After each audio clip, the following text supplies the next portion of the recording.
Hi hello வணக்கம் and welcome to my channel Shanthi சண்டல் vlogs. நெய் உருக்கிறது, அதாவது வெண்ணெயை உருக்கி நெய்யாக்குறது, அதை பற்றின வீடியோ தாங்க இது. இது என்ன பெரிய விஷயம், நெய் உருக்கிறது தானே.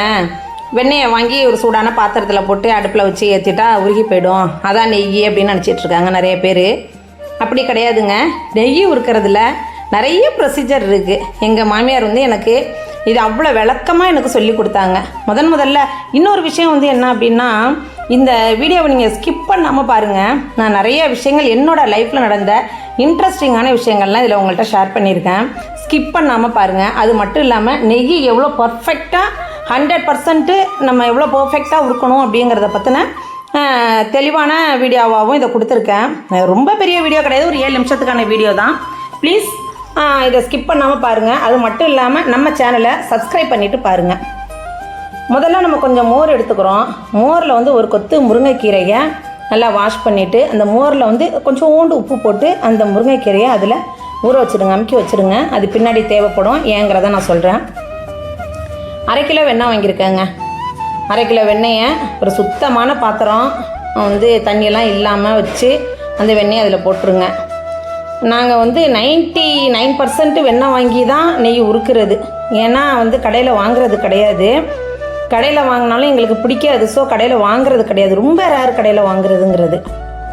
இப்போ நம்ம என்ன பண்ணுறோம், வச்சு அந்த வெண்ணெயை போட்டோமா, வெண்ணெயை போட்டோன்னா அது நல்லா மெல்ட் ஆகிடுச்சு. மெல்ட் ஆனோன்னா பாருங்களேன் எப்படி இருக்குன்னு. நல்லா நுர கட்டி வரும். நுர கட்டி நல்லா மேலே பொங்கும். நுர ஃபுல்லாக மேலே வரைக்கும் பொங்கி அது அப்புறம் தானாகவே அடங்கும். அது வரைக்கும் நம்ம அடுப்பை சிம்மில் வச்சுருங்க. ஃபஸ்ட்டு உருகும்போது ஃபுல் ஃப்ளேமில் வச்சுடுங்க. அதுக்கப்புறம் அடுப்பை சிம்மில் வச்சுருங்க. ரொம்ப கரிஞ்சு போயிடும். ஃபுல்லாக வச்சுக்கினா கரிஞ்சு போயிடும். இப்போ பாருங்களேன், ஒரு நல்லெண்ணெய் பதத்துக்கு வந்திருக்கு பார்த்தீங்களா. இது தாங்க கரெக்டான கன்சிஸ்டன்சி, கரெக்டான பதம் நெய் உருக்கிறதுங்கிறது. இதை தான் எங்கள் மாமியார் எனக்கு சொன்னாங்க. எங்கள் வீட்டில் நான் கல்யாணம் ஆகி வரும்போது எங்கள் மாமனார் முதல்ல சொன்னது எங்கள் மாமியார்கிட்ட, எல்லார் வீட்லேயும் வடை பாயசம் பண்ண சொல்லுவாங்க பொண்ணை. எனக்கு நெய் உருக்க தான் கற்றுக் கொடுத்தாங்க. ஏன்னாங்க பியூர் வெஜிடேரியன் அப்படிங்கிறதுனால நெய் பருப்பு இது இல்லாமல் சாப்பாடே கிடையாது. ஸோ முதல்ல இதுக்கு நெய் உருக்க கற்றுக்கொடு அப்படின்னுட்டு எங்கள் மாமியார்கிட்ட சொன்னாங்க.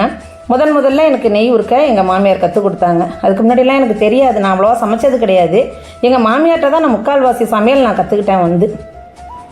இப்போ பாருங்களேன், இப்போ கரெக்டான பதத்துக்கு வந்துடுச்சா, நம்ம இறக்கி வச்சிடுறோம். இறக்கி வச்சுட்டு ஏற்கனவே நம்ம அந்த ஊற வச்சுருந்தோம் பாருங்க முருங்கை கொத்து, அதை என்ன பண்ணணும், நல்லா ஒட்டை பிழிஞ்சு எடுத்துருங்க. பிழிஞ்சு எடுத்துட்டு இதில் போட்டு மூடி வச்சுருங்க. ஏன் மூடுறோன்னா அந்த நெய் தெரிக்கும், அதுக்காண்டி தான். இப்போ பாருங்கள் எப்படி இருக்குது பாருங்களேன், அந்த முருங்கைக்கீரை நல்லா அழகாக இருக்குல்ல பார்க்குறதுக்கு. அவ்வளோ டேஸ்ட்டாக இருக்குங்க இது. பாருங்களேன், கரெக்டாக நெய்யை பாருங்கள் எவ்வளோ சூப்பராக வந்திருக்கு பாருங்கள். இது தான்ப்பா கரெக்டான பதங்கிறது நெய் உருக்கிறது. ஏன்னா அவ்வளோ ஒரு அருமையாக நான் எங்கள் மாமியார்ட்ட நான் கற்றுக்கிட்டேன் அந்த விஷயத்தை. இதை அந்த முருங்கைக்கீரையை எடுத்து நம்ம சாப்பிட வேண்டியது தான். அவ்வளோ சூப்பராக. இந்த முருங்கைக்கீரைக்கு அடிமை எங்கள் வீட்டில் உள்ளவங்க எல்லாருமே.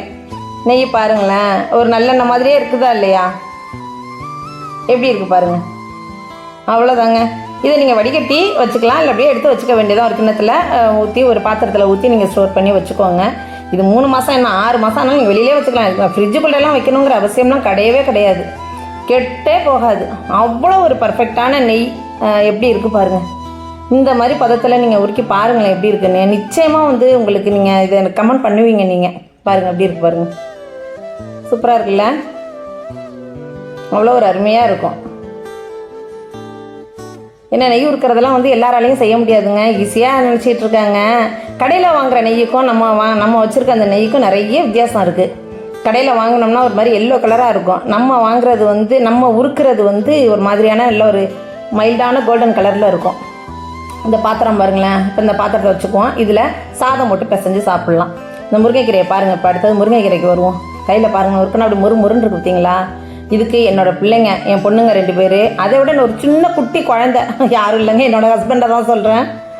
அவங்க ரொம்ப இஷ்டம் இது இந்த முருங்கைக்கீரைக்கு.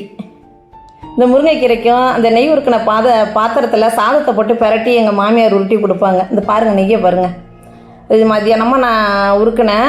ஈவினிங் நைட்டு பாருங்கள் பாதி உங்களுக்கு கட்டியாயிடுச்சு பாருங்கள் நெய். அப்படியே மணல்னு சொல்கிறாங்கல்ல, இதுதான் அந்த மணல். உங்களுக்கு தெரியுதா பாருங்களேன். முக்கால்வாசி பதம் நல்லா இதாகிடுச்சு. அது என்னது, இது கட்டியாயிடுச்சு.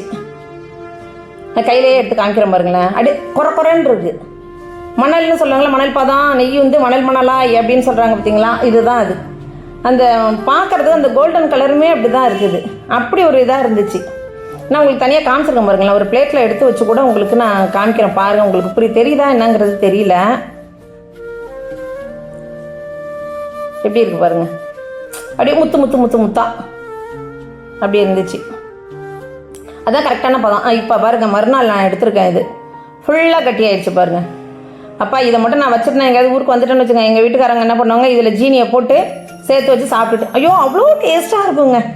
உண்மையிலே சொல்கிறேன், அது அவ்வளோ ஒரு டேஸ்ட்டாக இருக்கும். இப்போ வாங்க இந்த பாத்திரத்துக்கு வந்துடும். இப்போ அந்த நெய் உருக்கின பாத்திரம் இருக்குது இல்லையா, அதில் ஒரு கரண்டி சூடான சாதத்தை போட்டு கொஞ்சம் உப்பு போட்டு பிசைஞ்சு எங்கள் மாமியார் ஆளுக்கு ஒரு ஒரு உருண்டை கொடுப்பாங்க. இப்போ எங்கள் மாமியார் பண்ணுறதா நான் பண்ணிகிட்ருக்கேன். அதே மாதிரியே என் வீட்டுக்காரவங்களுக்கு, என்னோடய பிள்ளைங்களுக்கு ஒரு ஒரு உருண்டை, யார் வீட்டுக்கு வேறு யார் வந்திருந்தாலும் அவங்களுக்கு ஒரு உருண்டை கொடுத்துருவேன். இல்லை அன்றைக்கி ஏதாவது நம்ம குழம்பு வச்சுருக்கோம்னு வச்சுக்கோங்களேன், அந்த குழம்புல ஒரு கரண்டியை எடுத்து போட்டு பிசைஞ்சோம் நீங்கள் கொடுத்தீங்கன்னா சாப்பிட்டு பாருங்களேன், சூப்பராக இருக்கும். அவ்வளோ ஒரு அருமையாக இருக்கும்.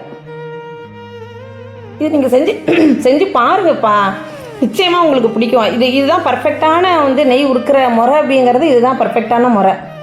சும்மா போட்டு நம்ம இதாகிடுச்சு உருகி போயிட்டு எடுத்து ஊற்றி வச்சுக்கிட்டோம் அப்படிலாம் கிடையாது. அது என்ன பதத்துக்கு வருது, அது நுரை பொங்கி வரும் மேலே, அப்படியே பொங்கி வந்து அடங்கும். எங்கள் மாமியார் பொங்கி வரட்டுமா, அதுக்கப்புறம் அடங்கும், அப்படியே அடங்கி கீழே வரும்.